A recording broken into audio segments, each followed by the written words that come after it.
Говорят, с пустоши пошла.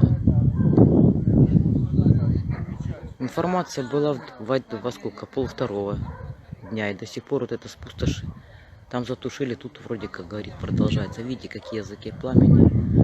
Пожарные только недавно подъехали. Их не видно.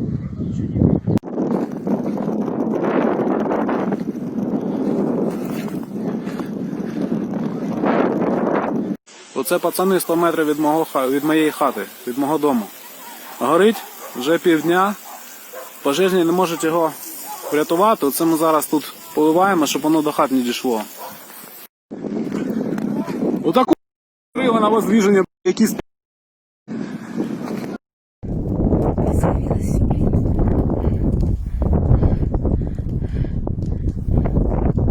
Ужас какой-то, блин.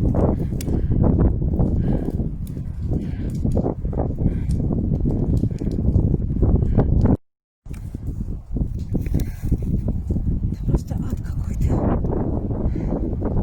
Это просто ад.